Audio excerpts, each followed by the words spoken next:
ঠিক আছে রায়পূর্ণা। তোমারে আর কি বলবো গো কর্তা, জমিতে একবার মাত্র ফসল হয়, তারপর গেলবারে বর্ষা হয় নাই, এবারে চারা লাগালাম সব শুকিয়ে গেল, তো মহাজনের ধার শোধ করবো কি করে? আমার জমিতে সেচ দিয়েছিলাম, কিন্তু জল কোথায়? মোটর চালিয়ে মাটির নিচে থেকে জল তুলো ভেবেছিলাম, কিন্তু মোটরের ভাড়া দেবো কোথা থেকে? ক্ষেত শুকিয়ে গেল।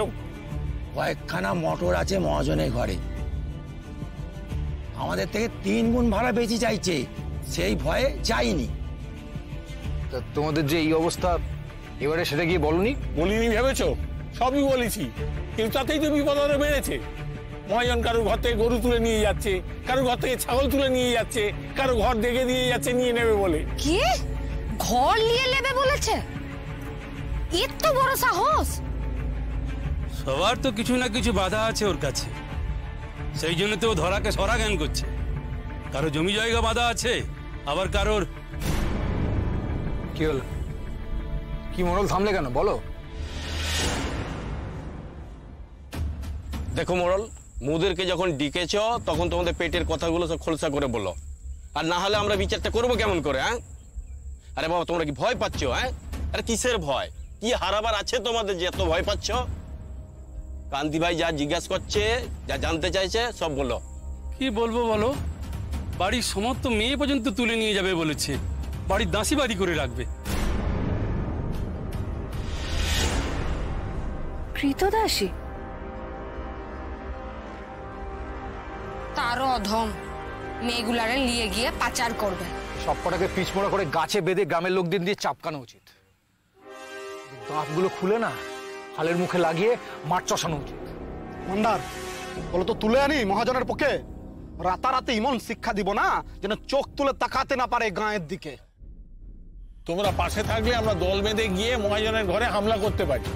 শুনেছি ওর গুদামে হাজার হাজার টাকার শস্য দানা মজুদ আছে, সেগুলো লুট করে আমরা আবার চাষে হাত দিতে পারি। এমনিতে তো দেবে না, লুটে নেব। আমি একটা কথা জিজ্ঞেস করতে পারি? এখানে কথা বলতে তোকে অনুমতি নিতে হয়নি। বল। না, সবাই এত ক্ষেপে আছে তাই আর কি। আচ্ছা মোড়ল কাকা, তোমরা এসব ব্যাপার পুলিশকে বলনি, নালিশ করনি? বলে আর লাভ কি রে বেটি? পুলিশ তো আমাদের পাশে থাকে নাই, থাকবেও না। বলবে আমাদেরই সব দোষ, এর ফল আমাদেরকেই ভোগ করতে হবে, আমরাই ধার শোধ করি নাই। কিন্তু এখন কি করবো বলো? টাকা তো চাই এদের, গান আছে কোথা থেকে? যাদের অডেল আছে তাদের কাছ থেকে। আমরা যেভাবে চলতাম সেইভাবে চলবো।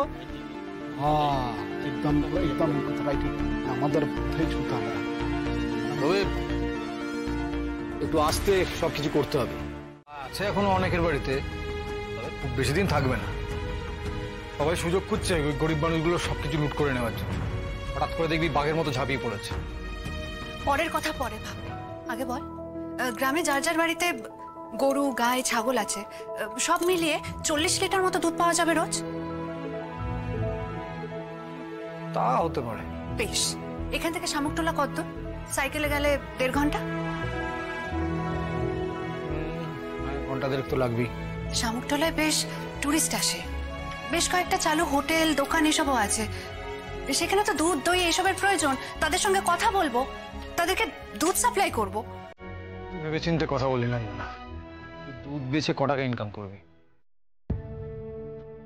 এইসব করে ঠিকঠাক রোজগার হতে কতদিন লাগবে বলতো? অন্তত 1টা বছর। এই 1 বছরে তুই কি করবি?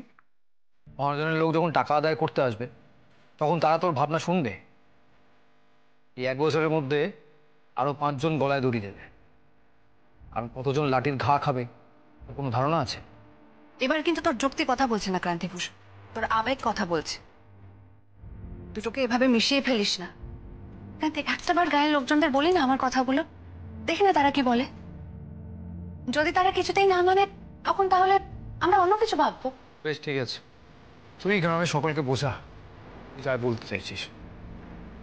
দেখ পারিস কি। তবে একটা কথা, তারা কিন্তু খেপে আছে, এটা করিস না। এই জন্যই তো তোকে এত ভালোবাসি, তুই মেনে নিস আমার কথা।